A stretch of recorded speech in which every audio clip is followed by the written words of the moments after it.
you knew RF was behind it. I'm not sure the exact timeline for everything so you'll have to walk me through it a little bit. When did you Okay. first get in touch and with who? Was it through the RF guys? Who got you in touch with the Ring of Honor? No, so the Bill Barron, super agent to the stars and lack thereof, including myself. Always helps Uh, you out. yes, no, and Bill had a connection with ROH, and they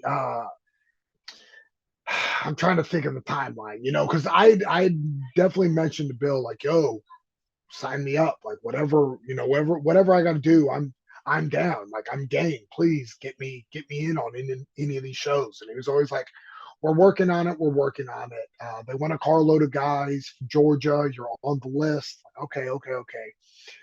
Well, while I was playing the waiting game with Bill, Jimmy Rave was doing IWA Mid South, which was kind of like a gateway. He was doing IWA Mid South and CZW, which were Mm-hmm. kind of like the gateways to ROH. Like if you could be good, if you could be technically sound and good there, ROH was interested. And so Jimmy got a couple tryout matches. And Jimmy, like I said, Jimmy was my best friend. So Jimmy was always like, Sal, I'm going to get you on. I'm going to get you on. I'm going to get you on. And then finally, I think it was right before the RF stuff went down. Mm-hmm. Or no, I'm sorry. It was before then. It was maybe October of '03 when the special case stuff. They were doing the Yeah. special case stuff, right? And they were doing interchangeable guys. And Jimmy was normally a flight guy, but they were doing a show in Dayton. And Jimmy calls me up. He goes, "Hey, can you drive me to Dayton?" I'm like, "For what?" Because I mean, it was literally out of the blue. Hey, can you drive me to Dayton? I'm like, "For what? What are we doing?" Yeah. And he goes, "ROH is doing a show in Dayton. I want you to come up and meet Gabe. Uh, at least show face." Like, oh yeah, 100%. I'm in. I'm in. Well, later on, I found out that Jimmy had pushed me to Gabe, and that they were going to fly him to Dayton, but he passed just so I could drive him and get on the show. Uh, he never admitted that to me, but I had heard it through the grapevine other ways. That Wow. yeah, Jimmy kind of bit the bullet to help me get on. But Talk about a good friend right there. yeah, no, I mean, gee, he was the best. He was the best. Can we go actually real quick and talk about Jimmy Rave? Because obviously, One you hundred know, percent. we didn't get to Any time of the day. my thought, and I didn't know how close you were with him before Ring of Honor, so he was going to be part of the Ring of Honor questions. But since you knew him beforehand, could you talk about when you first met him and everything with that? Jimmy was my third match in Georgia, and neither one of us were 18 yet. I mean, we were babies, right? Uh, his birthday's December 8th. Uh, so I'm like 3 months older than him, but he was always my big brother. Uh, but I met him at it was some high school gym in Milledgeville, Georgia, which is in the middle of nowhere. And the promoter of the show had me working twice. Once as a hip hop guy named Tyrone Ice, and then they What a wanted to name. put me. Yeah, right. Uh, I was from the northeast side of the Southwest. Um, That's great. and then they put me under a hood, and I don't know why, but I thought it'd be hilarious to pull my hair out through the hood like I had this giant mustache. Uh, and that was the first night I met Jimmy, and that was the first night I worked Jimmy under this ridiculous Mexican luchador get up. That's great because Uh, Dutch Mantel, he has his famous facial hair. yes, He did yes, like yes. the whole Midnight Rider gimmick in some territory. but he had the mustache out with the Punk mask. And that's through, just yes. great pro wrestling. Same with Hogan as Mr. Oh, America.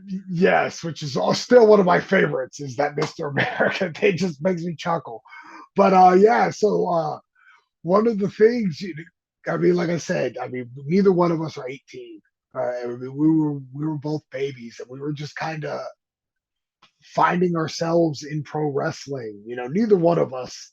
I mean, I doubt there's even footage, but if I were to go back and watch it, I mean, it'd be apparent we had no clue what we were doing, yet we had all the answers, right?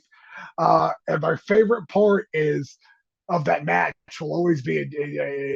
I used to rib Jimmy about it all the time. He mumbles something to me. He gives me a drop toe hold and mumbles something to me. So I'm like, I don't know what he said. So I'm just going to kind of sell this drop toe hold and see where it goes.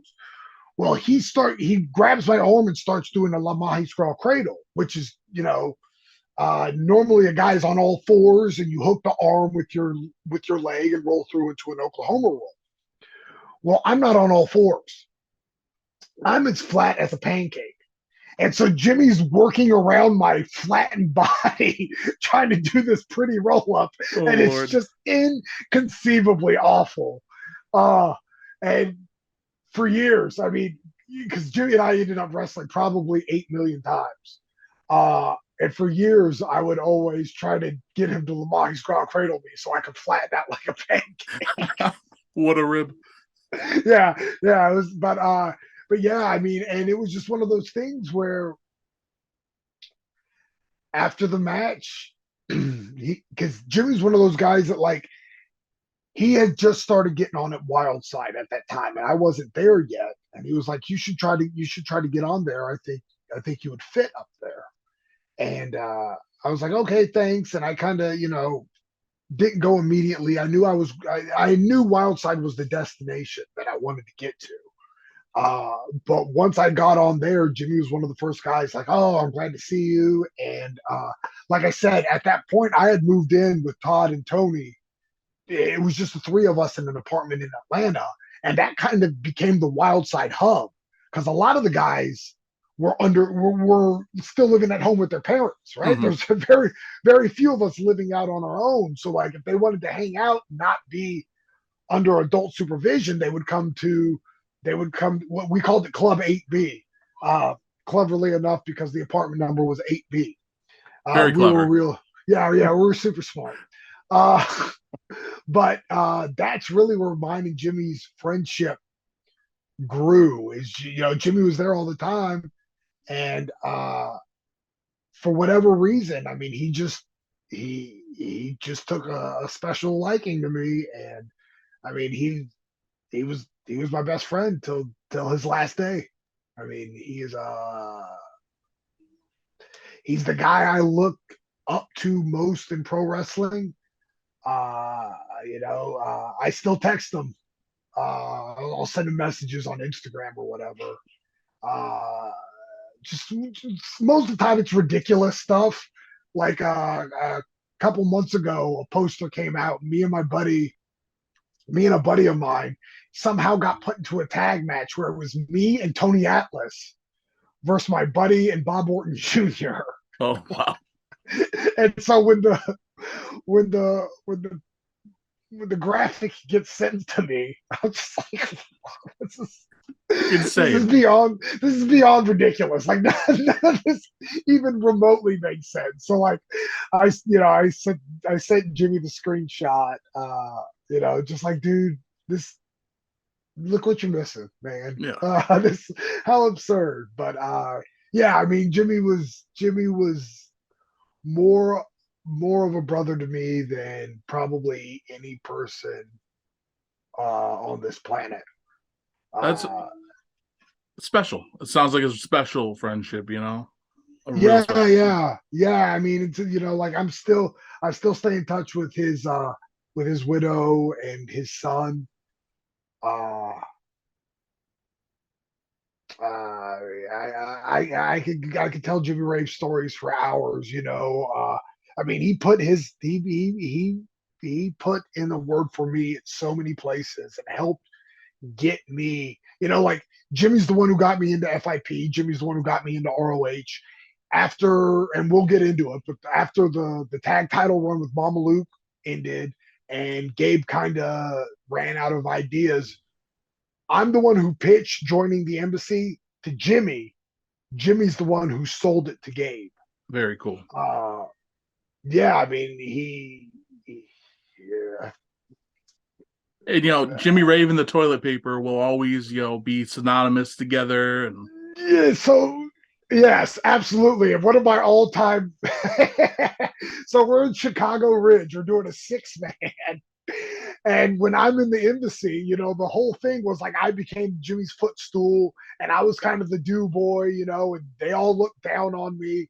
And so when somebody says, "Hey, I'm going to hit you with a roll of toilet paper," you don't think anything about it. Like, whatever, man, that doesn't hurt. I'm telling you, these when you get hit flush with just a roll of toilet paper, it's not bad. But when it comes side and that cardboard center hits you, man, that stings, right? So the game was always between Jimmy and I. We'd get in the ring, and I'm Dikembe Mutombo. Anything that comes close, I'm trying to swat it, right? And we're in Chicago, and I'm getting pelted with these things, and they're killing me, but I'm swatting them, and Jimmy's not getting hit. And then I see one. I mean, it's a slow motion. I mean, right down the middle, and I'm like, oh, I'm gonna Mark McGuire this bad boy. Oh, this is going right back where it came from. And I unload, and I smack the crap out of this toilet paper, not knowing Jimmy had moved. And so it goes directly from my hand to Jimmy's face, and he drops. And he's like, "What are you doing to me?" Like, he bumped on toilet paper. Yeah, he dropped immediately. And I'm like, "Oh no, I killed Jimmy with toilet paper. What? I'm a monster." That's fantastic though, because those fans are never going to forget seeing that either. Oh, absolutely. And it's just one of those moments where, I mean, just being in that moment is something that I'll always cherish. Just just the incredulous look he gave me. Why would you do this to me? I'm so sorry, Jimmy. I didn't mean to. I swear. That's incredible. But yeah, I could tell. I mean, I'm pretty sure we'll get into a couple more, but I've got 100 million Jimmy Rave stories. Like I said, I mean, he was my best friend. He was the best man at my wedding. He was. I mean, uh, not a day goes by that I don't do something that reminds me of Jimmy. And it's subconscious now where I don't even think about doing it. Like, oh, this is a tribute to Jimmy. I'll do something. I'll be like, ha, ha, ha, Jimmy. I think about him every day, and and I miss him like crazy.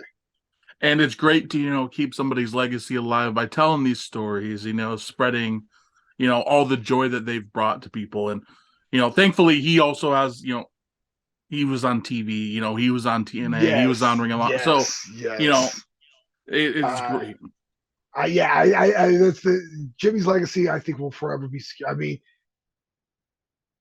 like you said, the toilet paper stuff. I mean, that's stuff of legend, right? Mm-hmm. Like that's the stuff that 40, 50, 60 years from now, people are going to go back and look at it. It's like, whoa, that was cool, right? Like it was so interesting. It was just so cool. It was such a moment. And like, even if somebody else tried it today, it wouldn't be the same. No. Because I mean, it was pure magic.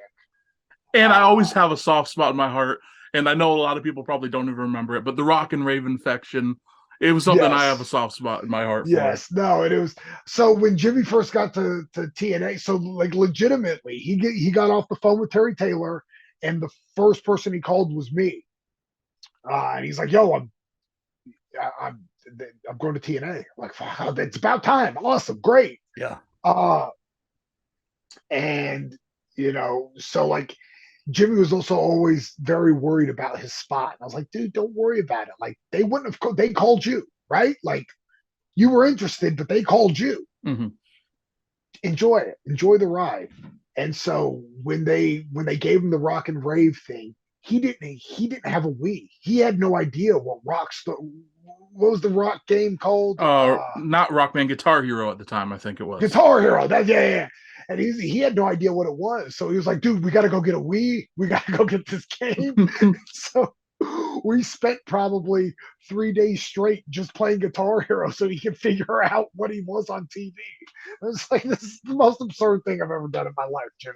That feels like Pro Wrestling 101, though, at the same time. Absolutely. And little known fact, so you know the mesh shirt he used to wear in the Rock and Rave infection? That was mine, which I may or may not have procured from an old WWE bin. So at the time, Rick Michaels was doing, he was one of the seamstresses for WWE. And so I was hanging out with Rick, and Rick knew I was a huge Christian fan, just a huge Christian. Like Christian was my dude.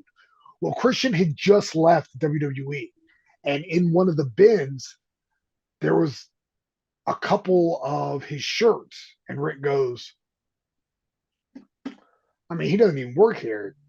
He wouldn't know it's gone, would he? And I was like, I can't imagine he would. And I left it at that. And sure enough, when we got back to Georgia, I opened up my bag, and Rick had slid one of Christian's shirts into my bag. And so, like, that was like a prized possession of mine. Because, like I said, Christian was my guy. Like, I loved Christian. And then when Jimmy started doing the Rock and Rave infection thing, he asked if he could use it. And I was like, I can't imagine. I can't imagine it going to a better place. So that black mesh shirt that Jimmy was doing Rock and Rave infection in was actually one of Christian's shirts. What a cool piece of history, you know, the fact that it went from Christian, you know, and he was he still is phenomenal, but like, I really gravitated towards him during like that Instant Classic, you know, the Peep era, and then onward, of course. And then the fact that went to you, and then that went to Jimmy Rave, and that's a great story. Wow. Yeah.